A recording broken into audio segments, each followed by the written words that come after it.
दोस्तों, अगर आपको ये लगता है कि मैच्योर सेक्टर अच्छा, कि ग्रोथ सेक्टर अच्छा, कि इमर्जिंग सेक्टर अच्छा, अगर ऐसा कुछ प्रश्न दिमाग में है तो आज हम इन सेक्टर पे थोड़ी चर्चा करेंगे। क्या ग्रोथ सेक्टर मुझे ज्यादा पैसा दे सकता है, कि इमर्जिंग, कि मैच्योर? दोस्तों, आज हमारे बीच है एक मैच्योर सेक्टर, डाइवर्सिफाइड एफएमसीजी। दोस्तों, डाइवर्सिफाइड एफएमसीजी में आपकी HUL ITC जैसी कंपनी आती है जो कि मैच्योर कंपनी मानी जाती है।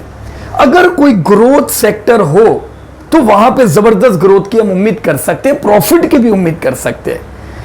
इमर्जिंग सेक्टर में प्रॉफिट नहीं होते, ग्रोथ बढ़िया होता है, जो आज आप बहुत सी न्यू एज कंपनीज देख रहे हो। पर जो मैच्योर सेक्टर होते हैं वहां पे उनकी जो प्रोडक्ट होती है वो ऑलरेडी पेनिट्रेटेड हो चुकी होती है। तो अब उनको फायदा मिलता है, जो साल का ये 5-6% भाव बढ़ाते हैं, उससे उनका टर्नओवर बढ़ता है। और इंडिया में जो जीडीपी पर कैपिटा ग्रो होता है, इससे प्रीमियमाइजेशन प्रोडक्ट में ये लोग ट्रांसफॉर्म होते हैं। तो प्रीमियम प्रोडक्ट लॉन्च करके भी ये सब कंपनियों का टर्नओवर बढ़ता है। तो ऐसा नहीं है मैच्योर सेक्टर बुरा है।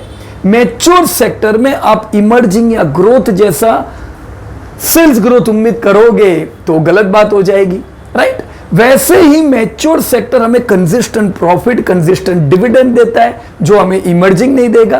तो हमें यह सोचना होगा कि कौन से सेक्टर की क्या खूबियां है। अब अगर हम डाइवर्सिफाइड एफएमसीजी की बात करें तो यहां का किंग है HUL, जो कि पर्सनल प्रोडक्ट में तगड़ा पेनेट्रेटेड है। और आप लिस्टेड अनलिस्टेड कोई भी कंपनियां ले लो, इनका मार्केट सबसे बड़ा है। ये मैच्योर कंपनी है, ऑलरेडी पेनेट्रेटेड है। अब ये साल 10 साल हमें 8-10% या 11-12% का ग्रोथ दे सकती है, पर इनके कॉस्ट बहुत ज्यादा होते नहीं है। ये हमें कंसिस्टेंट प्रॉफिट देते हैं और हाई डिविडेंड यील्ड दे पाते हैं। Same thing is with ITC। दोस्तों, ITC और HUL में एक बड़ा डिफरेंस है कि ITC का जो मेजर टर्नओवर 40% जितना टर्नओवर सिगरेट से आता है। अब उसमें एक्साइज की माथाकुट रहती है। जब भी GST बढ़ाने का आएगा, लोग टेंशन में होंगे, अरे मेरे ITC का GST बढ़ा दिया तो सिगरेट पे, जैसा दारू की कंपनियों में लोग सोचते हैं कि यार इस पे एक्साइज बढ़ जाएगी। कसिनो में लोग घबरा जाते हैं GST बढ़ेगी। जो कुछ सोसाइटी में एक्सेप्टेबल नहीं होती है प्रोडक्ट, उनमें GST बढ़ने का डर रहता है। तो हम जब इन्वेस्ट करते हैं, हमें पहले से समझना है कि मैं कौन सी कंपनी में इन्वेस्ट कर रहा हूं, मुझे क्या मिलेगा। ITC ने हालांकि वर्षों पहले उन्होंने डिसीजन लिया था कि मुझे पर्सनल प्रोडक्ट में भी बढ़िया करना है, और ये लोग दोस्तों माइंड बॉगलिंग काम कर रहे हैं। पर्सनल प्रोडक्ट में बढ़िया ग्रोथ से ये लोग आगे बढ़ते जा रहे हैं और काफी डाइवर्सिफाइड इनका बिजनेस है।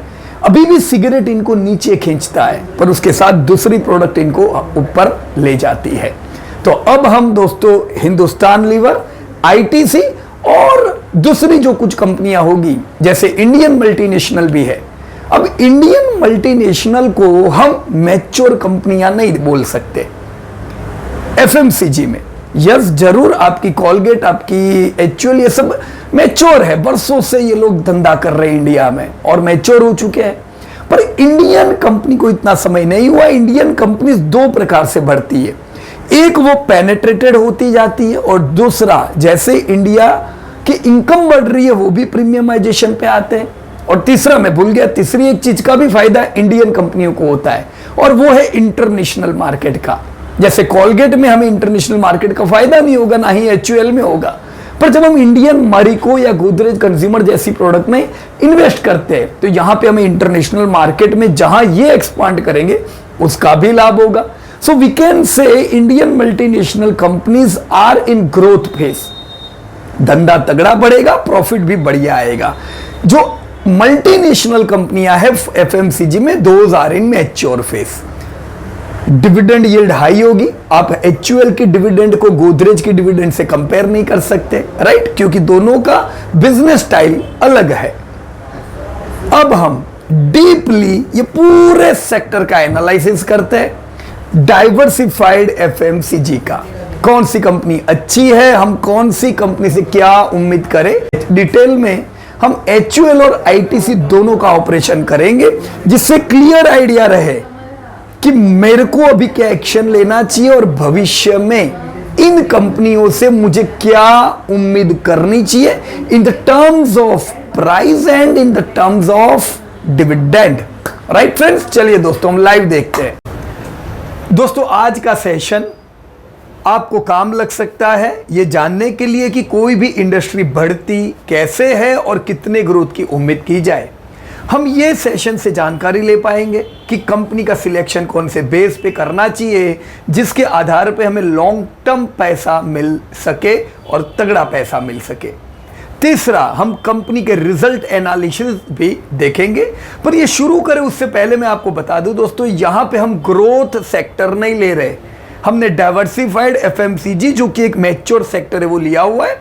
हम चाहे तो यहां पे इंडियन मल्टीनेशनल भी डिस्कस कर सकते हैं क्योंकि इंडियन मल्टीनेशनल कंपनीज में आपको ग्रोथ मिलेगा, वो मैच्योर नहीं है, पर वो हम कोई और दिन लेंगे। आज हम मैच्योर सेक्टर जो बड़ी कंपनियां हैं डाइवर्सिफाइड एफएमसीजी में आती है उन कंपनी की बात करेंगे। तो ये सेक्टर में दोस्तों जैसा आप देख रहे हो बड़ी दोनों ही जो महारथी कंपनियां हैं ये एक सेक्टर का पार्ट है, हिंदुस्तान यूनिलीवर एंड आईटीसी। तीसरी कंपनी है दोस्तों हिंदुस्तान फूड्स। यहां पे ये जो दोनों कंपनी है हिंदुस्तान फूड को छोड़ के ये दोनों ही ब्रांड देती है। इंडिया में ये बरसों से ब्रांड दे रहे हैं, इंडिया में ये लोग हाईली पेनेट्रेटेड है और इनका टर्नओवर काफी तगड़ा है। आप देख सकते हो हिंदुस्तान लीवर जो कि सबसे बड़ी कंपनी है, 50,000 करोड़ प्लस का टर्नओवर, और आपकी आईटीसी 65,000 करोड़ का टर्नओवर। आईटीसी का टर्नओवर हिंदुस्तान लीवर से ज्यादा है, पर आईटीसी के 65,000 करोड़ में बड़ा स्टेक सिगरेट का है जो उसको थोड़ा नीचे खींचता है। हिंदुस्तान लीवर की जो 50,000 करोड़ का टर्नओवर है दोस्तों, ये लैंडमार्क पे इसी साल पहुंचे हैं। ये 50,000 करोड़ के टर्नओवर में सारी प्रोडक्ट जो है वो home care, personal care, beauty care related product है जो अच्छे डिमांड वाली प्रोडक्ट है। हिंदुस्तान फूड जिसका 2,000 करोड़ का टर्नओवर है दोस्तों, ग्रोथ उसका तगड़ा होता है। ये वो कंपनी है जिसे हम कहते हैं कॉन्ट्रैक्ट मैन्युफैक्चरर, एक डिमांडेड सेक्टर है। कॉन्ट्रैक्ट मैन्युफैक्चरिंग की डिमांड अच्छी रहती है पर इनकी खुद की कोई प्रोडक्ट नहीं होती है, ये दूसरों की प्रोडक्ट मैन्युफैक्चर करते हैं।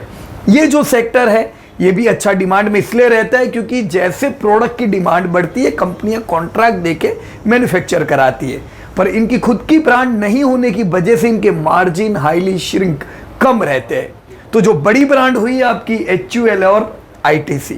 अब यहां पे देखने लायक बात यह है कि जब आपका HUL 50,000 करोड़ का टर्नओवर करता है, यह निफ्टी 50 का हिस्सा बरसों से है, 50,000 करोड़ का टर्नओवर पर इसको मार्केट कैप 6 लाख करोड़ का मिलता है। दोस्तों इंडिया में लिमिटेड कंपनियां हैं 5 लाख करोड़ के मार्केट कैप वाले, लिमिटेड यानी आप गिन सकते हो 5-6, उसमें से एक हिंदुस्तान लीवर है। 50,000 करोड़ का टर्नओवर, 6 लाख करोड़ का मार्केट कैप। पर आप आईटीसी को देखो, 65,000 करोड़ का टर्नओवर और खाली 3.5 लाख करोड़ का मार्केट कैप। क्यों ऐसा? HUL का टर्नओवर आईटीसी से कम, पर HUL को दुगना मार्केट कैप आईटीसी से मिलता है, इसलिए क्योंकि HUL की जो प्रोडक्ट्स है वो उसको ऊपर खींचती है, ग्रोथ देती है, प्रॉफिटेबिलिटी देती है। आईटीसी की भी सारी प्रोडक्ट अच्छी है, पर जो सिगरेट है जो हमने पहले बताया वो उनको नीचे खींचता है, जिससे मार्केट कैप में उनकी कमी है। तो कितना फर्क पड़ जाता है दोस्तों आप कौन सी प्रोडक्ट में हो उससे मार्केट कैप में। तो यहां के डाइवर्सिफाइड एफएमसीजी का बड़ी दोनों दिग्गज कंपनियों के मार्केट के बड़े हैं और ये दोनों ही कंपनियां बरसों से अपनी जगह बना के बैठी हुई है निफ्टी 50 में। हिंदुस्तान फूड एक छोटी कंपनी है, 4,000 करोड़ का उसका मार्केट कैप। दोस्तों ये था मार्केट में शेयर के बारे में इंफॉर्मेशन। क्लियर, हमारे सामने चित्र क्लियर हो चुका है कि हिंदुस्तान लीवर एक बड़ा खिलाड़ी है। टर्नओवर आईटीसी से कम होगा, पर आईटीसी सिगरेट का राजा है। अगर हम होम केयर, फूड केयर की बात करें तो आईटीसी का टर्नओवर उसमें खाली 14-15 हजार करोड़ का है, जबकि हिंदुस्तान लीवर उसमें राजा है। पूरे के पूरा 50,000 करोड़ उसका एफएमसीजी से आता है। अब दोस्तों मार्केट शेयर तो हमने जान लिया कि Hindustan Lever is king in this personal care और होम केयर प्रोडक्ट। ग्रोथ कैसा है दोस्तों? ग्रोथ का चित्र आपके सामने क्लियर है कि पिछले 20 सालों में हिंदुस्तान लीवर और आईटीसी का ग्रोथ 20 साल हो 10 साल हो ऑलमोस्ट 10% के आसपास है। आईटीसी का इनिशियली 20 साल का ग्रोथ बहुत अच्छा दिख रहा है, पर पिछले 10 साल 5 साल में ये ग्रोथ पूरा म्यूटेड हो चुका था। इनफैक्ट ये साल अगर आप न गिनो तो आईटीसी 5 साल से अपना धंधा नहीं बढ़ा पा रही थी, जिसकी इफेक्ट आपने मार्केट कैप पे भी देखी। इस साल से ग्रोथ वापस शुरू हो चुका है, इसीलिए आपको कम दिख रहा है, पर कुछ दिख रहा है, नहीं तो ये नेगेटिव ग्रोथ था दोस्तों, राइट। हिंदुस्तान फूड्स आप देख रहे हो धमाकेदार ग्रोथ है। ये ग्रोथ इसलिए क्योंकि एक लो बेस से शुरू किया गया ये ग्रोथ है, एक छोटी कंपनी है, यहां पे हम ग्रोथ तगड़ा देख सकते हैं दोस्तों। कॉन्ट्रैक्ट मैन्युफैक्चरिंग, जितना डिमांड ज्यादा उतनी उनकी भी डिमांड ज्यादा, राइट।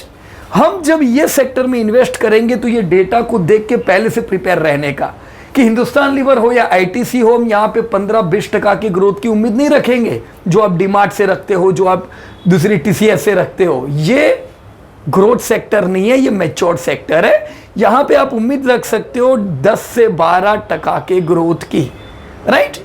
इस साल अभी पिछले साल के जो नतीजे आए ये भी बड़े अच्छे हैं। कोविड से ये सेक्टर को कोई इफेक्ट नहीं थी। पोस्ट कोविड लास्ट ईयर भी दोनों कंपनी में ग्रोथ अच्छा है। आपको आईटीसी का ग्रोथ बहुत अच्छा पिछले साल लग रहा है, क्योंकि 5 साल से नेगेटिव ग्रोथ था, तो अचानक ये साल अच्छा ग्रोथ आया है और इसी ग्रोथ ने आईटीसी को वापस से life time high sales, life time high profit पे लाके खड़ा किया है। हिंदुस्तान लीवर बरसों से हर साल नए नए ऊंचाइयों के आप छूती जाती है। सो ग्रोथ से ये पता लगा कि हम 10-12% के ग्रोथ की उम्मीद करेंगे, जो कि एक रिजनेबल ग्रोथ है। दोस्तों अब हम क्वालिटी पैरामीटर की बात करते हैं। क्वालिटी पैरामीटर जब हम देखें तो नेट प्रॉफिट मार्जिन बहुत ही इंपॉर्टेंट रोल प्ले करता है। क्यों दोस्तों? क्योंकि नेट प्रॉफिट मार्जिन ये बताता है कि आपकी कंपनी हर साल कितना प्रॉफिट घर ले जा पा रही है। इसी से पता चलता है कि कैश फ्लो पॉजिटिव है कि नहीं है। यहां पे आप आर्ग्यू कर सकते हो कि नेट मार्जिन से आपको प्रॉपर कैश फ्लो ना दिखे अगर अदर एसेट बेच के ऐसे कोई इनकम आई हो तो, लेकिन वो दोस्तों हर साल नहीं होती है। अगर आप हर साल प्रॉफिट मार्जिन देखोगे तो आपको प्रॉफिट मार्जिन से ही डायरेक्ट पता चलेगा, and it is a very important factor. Net profit margin आप देखो तो यहां पे हिंदुस्तान फूड के नेट मार्जिन बहुत ही घटिया है। ये इसलिए है क्योंकि इनकी खुद की कोई ब्रांड नहीं है, जितनी बढ़िया ब्रांड उतने बढ़िया आपके मार्जिन। दोनों ही Hindustan liver and ITC both are having very very good profit margin. ITC के मार्जिन हिंदुस्तान लीवर से कहीं ज्यादा है। कारण यह है कि उनकी मोनोपोली सिगरेट में है। हम मोनोपोली नहीं कह सकते प्रॉपरली, पर उनका बहुत बड़ा मार्केट है सिगरेट में, उसको मार्जिन अच्छे देता है पर ग्रोथ नहीं देता है, राइट। ओवरऑल हम ये मानेंगे दोनों ही company HUL and ITC are having very good margin, और इसी की वजह से हमने पिछले दशकों से दोनों ही कंपनी को कंसिस्टेंट प्रॉफिट करते देखा है। कभी भी ये दोनों कंपनियों ने लॉस नहीं किया है। जबकि अब हिंदुस्तान फूड जैसी कंपनी में अगर निवेश करते हो, देखो 2% मार्जिन बुरे समय में -2 हो सकता है, पर जब आपका 20% मार्जिन है बुरे समय में 15 आ सकता है, पर ये लॉस में नहीं जाता है। So yes, this both companies are good. इनके अलावा और एक पैरामीटर होता है करंट रेशियो। दोस्तों करंट रेशियो से हमें इंफॉर्मेशन मिलती है कि करंट यानी नियर टर्म ट्रेंड मेरी कंपनी का कैसा है in the terms of assets and liabilities.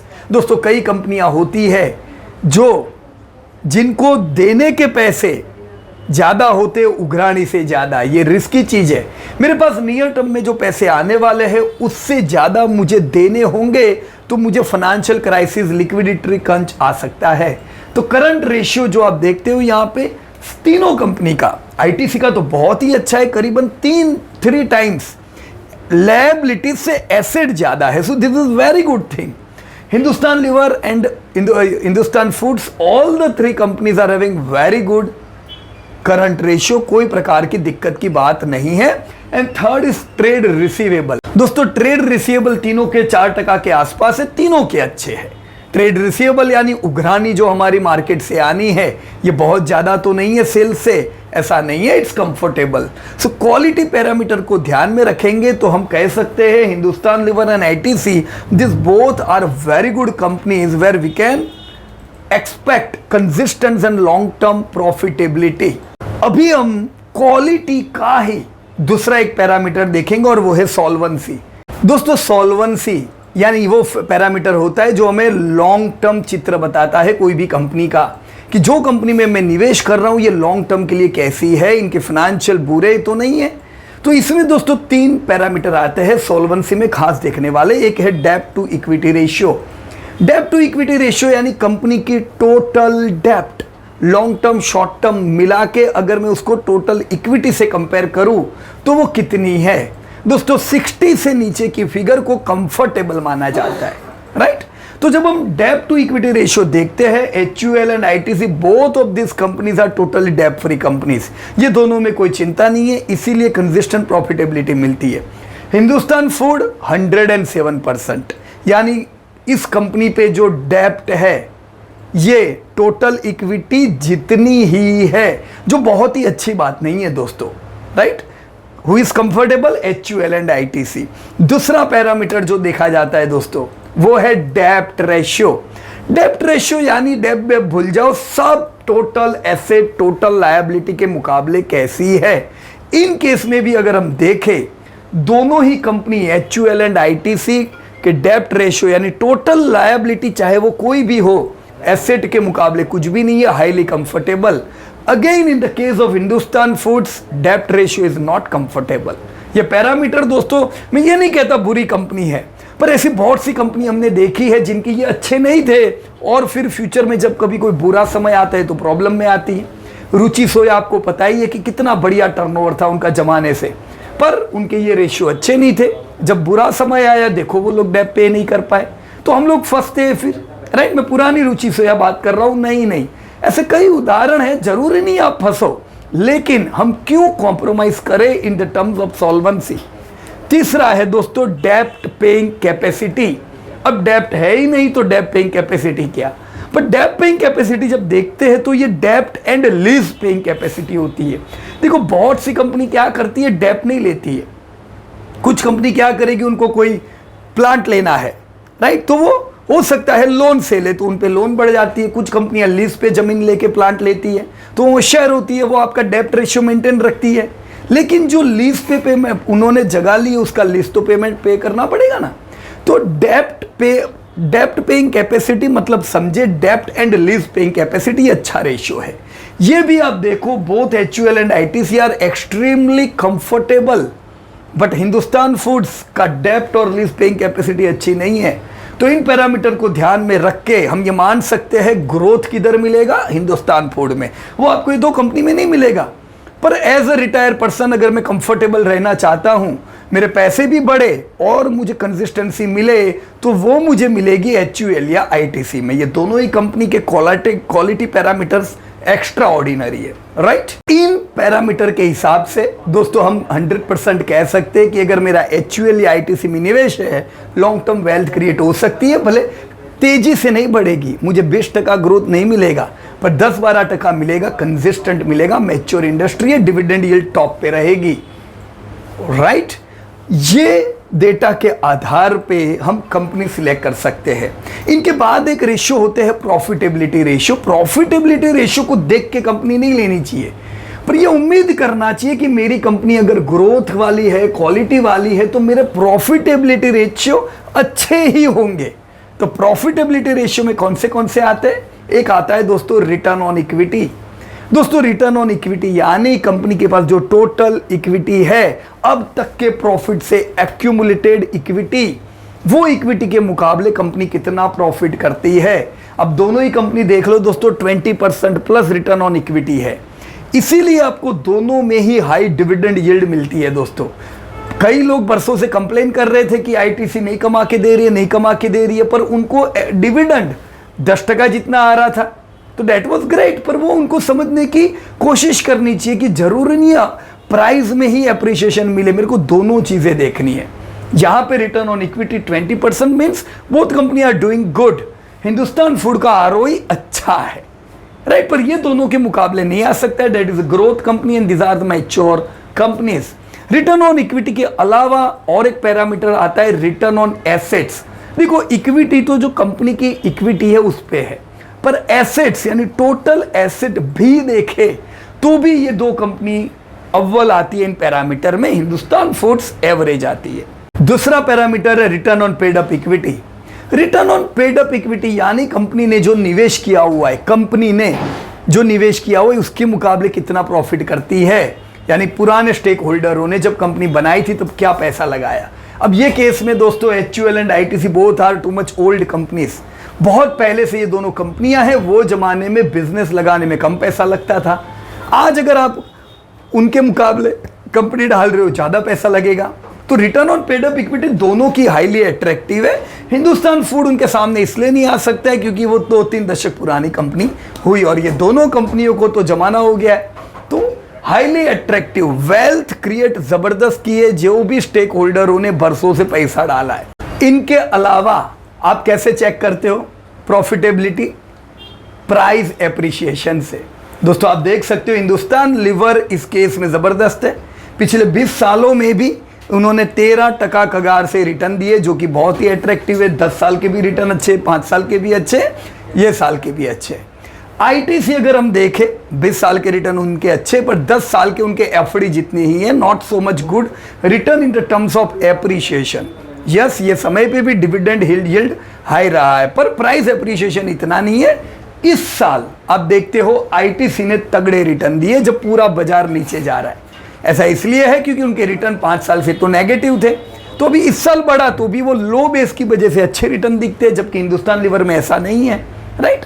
तो अगर आप हिंदुस्तान लीवर या ITC में निवेश करते हो तो ये आपको हेज करते हैं, मतलब गिरावट के समय आपको बचाएंगे, लेकिन ग्रोथ के समय इनका ग्रोथ हाई ग्रोथ 15-20% नहीं रहेगा। यह आपको 12%-13% रिटर्न दे सकते हैं, बट डिविडेंड यील्ड भी साथ में देंगे। हिंदुस्तान फूड के बहुत ही बढ़िया रिटर्न है इस साल के, पिछले 5 साल के।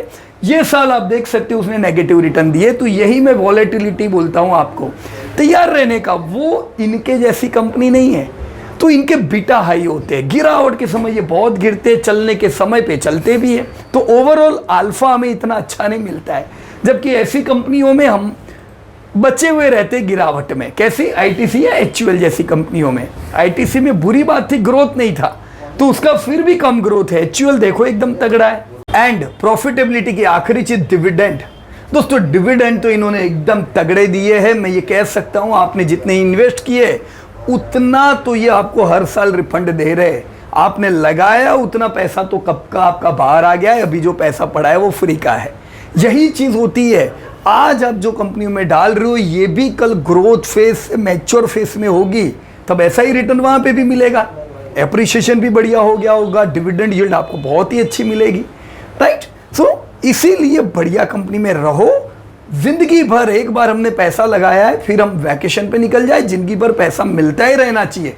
This is wealth. वो वेल्थ नहीं है मैं हमेशा टेंशन में घूमता फिरूं कि अरे बाजार गिरा तो मेरा क्या होगा। वो आपको हिंदुस्तान फूड में ध्यान रखना पड़ेगा, ये 2 कंपनियों में नहीं।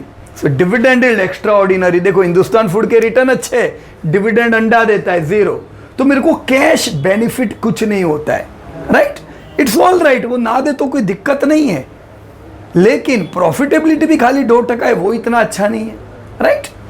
अब आखिरी चीज हम देखेंगे वैल्यूएशंस। देखो कंपनियां तो दोनों तय बढ़िया कंपनी है, अब वैल्यूएशन भी देख लेते हैं। बाजार ऑलरेडी गिरा हुआ है, ये दोनों के क्या वैल्यूएशंस है। दोस्तों वैल्यूएशंस जब देखते हैं कि सस्ता है कि महंगा है तब पीई की बात आती है। कंपनी सिलेक्शन में पीई भी नहीं आता है। अब आपने कंपनी सिलेक्ट कर दी है, so let's go for valuations. अब देखो हिंदुस्तान लीवर का पीई कितना है। ITC हमेशा सस्ता रहेगा हिंदुस्तान लीवर से, क्योंकि ITC हिंदुस्तान लीवर जैसा नहीं है। ITC के ग्रोथ का एक प्रॉब्लम है जो हिंदुस्तान लीवर में नहीं है, इसीलिए हिंदुस्तान लीवर हमेशा एक प्रीमियम पीई पे रहेगा, राइट। सो अभी भी गिरे हुए बाजार में भी आप देख रहे हो 50-60 के पीई पे ये रहेगा, और ITC का ये जो पीई है ये वैसे पीई पे रहेगा। हिंदुस्तान फूड करीबन 100 के पीई पे है। ये इसलिए है क्योंकि तेजी में ये जबरदस्त चलता था, राइट। अभी मंदी आ रही है तो इनकी अर्निंग गिर गई है, पर शेयर इतना नहीं गिरा। अब शेयर पी के साथ एडजस्ट होगा तो क्या हाल होगा, राइट। ये लेवल पे भी बहुत महंगा है हिंदुस्तान फूड। जब आप इसकी यील्ड देखो तो यील्ड आप देखो ITC की ये टाइम पे भी यील्ड 4% है, मतलब आपको एफडी जितना तो ये अभी से देने लगा है। So that's great yield, right. महंगा नहीं है ITC। हिंदुस्तान लीवर भी एवरेज हम कह सकते हैं, ऐसा नहीं है बहुत महंगा है या बहुत सस्ता है, नो इट्स एवरेज, राइट। दोनों ही कंपनियां करीबन 6, 10, 12 के प्राइस टू बुक वैल्यू पे चलती है, इतना मिलेगा, क्योंकि दोनों ही कंपनियां कंसिस्टेंट प्रॉफिट वाली कंपनी है। बुक वैल्यू उसका रहेगा इतना, जितना हो सके उतना गिरावट में सस्ते में लेते जाए तो आपको ये कंपनी और बढ़िया यील्ड दे सकती है, राइट। तो ओवरऑल पूरे सेक्टर में your HUL and ITC are one of the good and best companies. Emerging नहीं है, ग्रोइंग है। इमर्जिंग के लिए क्या लेने का, इंडियन मल्टीनेशनल कंपनीज, राइट। अब हम जरा रिजल्ट देख ले दोनों के, देखने हैं क्या। चलो दोस्तों, हम हिंदुस्तान लीवर की जानकारी ले। दोस्तों अगर आपने लाइफ बॉय, लक्स, विम का नाम सुना है, अगर आपने सर्फ एक्सेल, विल का नाम सुना है, सर्फ एक्सेल इनका दादा प्रोडक्ट है, सबसे बड़ा टर्नओवर देने वाली प्रोडक्ट। अगर आपने Brooke Bond, pure, Fair and Lovely, Pond's का नाम सुना है, तो ये सब ब्रांड HUL ने दी है दोस्तों। Very good brand company. और अब तो दोस्तों हॉर्लिक्स और बूस्ट भी इनके पोर्टफोलियो में ऐड हो गए हैं। 80 साल से दोस्तों ये लोग भारत में लीडरशिप मेंटेन कर रहे हैं। ब्रिटिश ने ये कंपनी की शुरुआत की थी इंडिया में, ताकि इंडिया में इंडियंस को ये लोग वहां से प्रोडक्ट दे सके। ये यूनिलीवर का एक सब्सिडरी है, हिंदुस्तान यूनिलीवर। दोस्तों इनकी प्रोडक्ट में food, beverages, home care, personal care, water purifiers वगैरह वगैरह प्रोडक्ट्स इनकी आती है। दोस्तों 1931 में हिंदुस्तान वनस्पति मैन्युफैक्चरिंग के नाम से शुरू की, फिर इनको 1956 के आसपास मर्ज किया गया और हिंदुस्तान लीवर नाम दिया, और 2007 में ये लेके आए हिंदुस्तान यूनिलीवर। दोस्तों आप देख सकते हो कंपनी का टर्नओवर 20 साल पहले 11,000 करोड़ का खाली था। ये 11,000 करोड़ के टर्नओवर से इस साल लैंडमार्क टर्नओवर ऑफ 50,000 करोड़ पहुंचे हैं। तो यस, हमारी एक FMCG की कंपनी 50,000 करोड़ के टर्नओवर को पार करने में सक्षम हुई है। इनका प्रॉफिट 20 साल पहले खाली 1300 करोड़ का था। आज दोस्तों ये कंपनी करीबन 9,000 करोड़ के प्रॉफिट तक पहुंची है, और हम हो सकता है इस साल लैंडमार्क प्रॉफिट 10,000 करोड़ भी देखे। So that's a huge growth and consistent profit making during whole 20 years. दोस्तों ये करीबन 8% कगार का ग्रोथ हुआ। अब 8% यानी एक्स्ट्रा ऑर्डिनरी नहीं है, पर ये कंसिस्टेंट ग्रोथ है। ये 1995 में दोस्तों इंडिया की टॉप 5 कंपनी में हुआ करती थी। अब बाकी की जो कंपनीज थी वो सब कंपनियां निकल गई, पर अभी भी 1995 में जो HUL थी वो अभी भी अपनी जगह बनाने में सक्षम रही है। तो ये क्यों हुआ?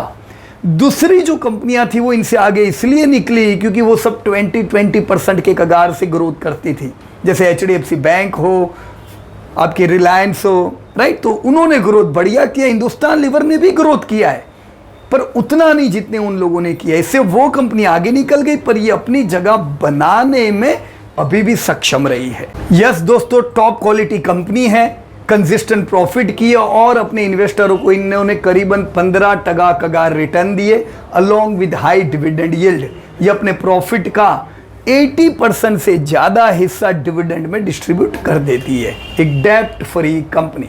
ये साल क्या, इस साल हमने 11% का सेल्स ग्रोथ देखा है। प्रॉफिट ग्रोथ और सेल्स ग्रोथ दोनों ही 11% है। यहां पे ब्यूटी केयर और होम केयर प्रोडक्ट बड़ा कंट्रीब्यूट भी करती है, और उसने ग्रोथ में भी अच्छा कंट्रीब्यूट किया हुआ है। दोस्तों हम देखेंगे आने वाले समय में भी हिंदुस्तान लीवर 9-10% का ग्रोथ बरकरार रखे, और हम ये कंपनी को 2030 तक लाख करोड़ के टर्नओवर पे पहुंचता देखेंगे।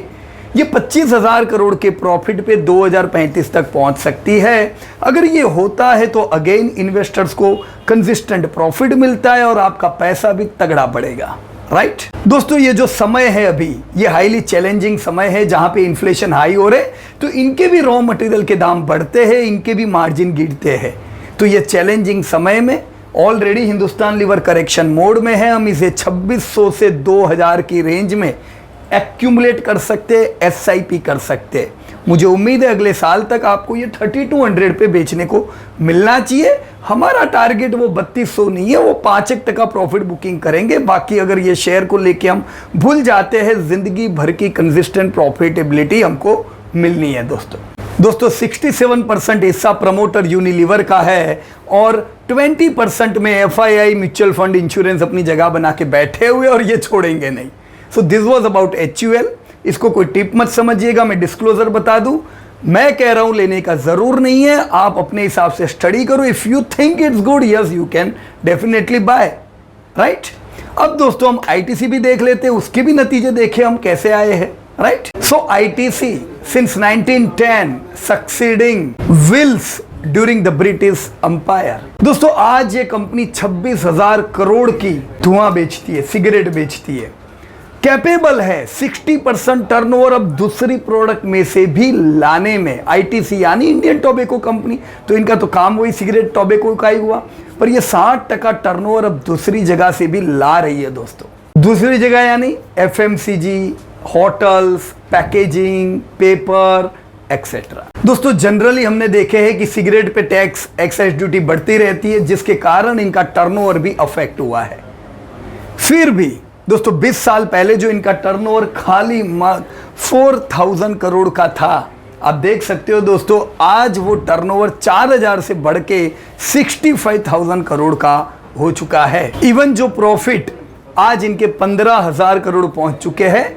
सेल्स और प्रॉफिट दोनों ही 6 साल से बिल्कुल बढ़ते नहीं थे, पर यस इस साल दोनों में अच्छी वृद्धि पाई गई है आफ्टर लॉन्ग टाइम, क्योंकि सिगार से निकल के ये लोगों ने दूसरी प्रोडक्ट पे भी फोकस किया और वो दूसरी प्रोडक्ट बढ़िया ग्रोथ कर रही है। ये जो ग्रोथ हुआ ये करीबन 13% कगार का हुआ, इसीलिए इन्वेस्टर जिन्होंने पैसा लगाया होगा उनको भी 13% कगार से उनका पैसा बढ़ा है लॉन्ग टर्म में, और डिविडेंड उनको कंसिस्टेंट मिले क्योंकि कंपनी ने कभी लॉस नहीं किया है। पिछले 10 साल के रिटर्न इनके म्यूटेड है क्योंकि धंधा भी म्यूटेड था, 10 साल 5 साल दोनों ही। इसीलिए ये कंपनी जो एक जमाने में निफ्टी 50 में नंबर 1 पे हुआ करती थी, अभी ये कंपनी नंबर 1 नहीं है, बट यस ये कंपनी अपनी जगह निफ्टी 50 में बनाए रखी है। दोस्तों सिगरेट के म्यूटेड ग्रोथ की वजह से इन्होंने एफएमसीजी प्रोडक्ट्स में ध्यान दिया। वो खाली 50-60 करोड़ का टर्नओवर आता था, आज दोस्तों 16,000 करोड़ इनको एफएमसीजी दे रही है। सो दैट्स अमेजिंग, ये तगड़ा ग्रोथ हुआ। और अब जो ग्रोथ हम आने वाले समय में देखेंगे उसमें एफएमसीजी का एक बहुत बड़ा रोल रहेगा। दोस्तों इन्होंने कुछ बहुत ही बढ़िया ब्रांड्स इंडिया को दी है, जिसमें आशीर्वाद आटा जो कि आटे में नंबर 1 है, यिप्पी नूडल्स जो मैगी के बाद इनकी बहुत ही फास्ट चलने वाली नूडल्स है, सनफिश बिस्किट में भी इनका टर्नओवर बहुत अच्छा है दोस्तों। स्प्रे, एंगेज और वो कॉमेडी एडवर्टाइज देखी हो बिंगो की, तो बिंगो भी इनकी प्रोडक्ट है। तो no doubt they are doing wonderful in this segment. दोस्तों अगर आईटीसी की एफएमसीजी सेगमेंट इंडिविजुअली लिस्टेड हो तो मैं जरूर उसमें 100% इंटरेस्टेड रहूंगा, कम से कम उस केस में सिगरेट नीचे तो नहीं खींचेगा। दोस्तों अभी का आईटीसी का जो ग्रोथ आया है ये धमाकेदार आया है, इनलाइन नहीं है, धमाकेदार है। सेल्स 23% से बढ़े हैं, प्रॉफिट 16% से बढ़े, कम बढ़े क्योंकि इन्फ्लेशन हाई है, पर ये धमाकेदार 23% के ग्रोथ में जो बड़ा कंट्रीब्यूटर है वो है एग्री बिजनेस, जहां पे 28% का ग्रोथ है।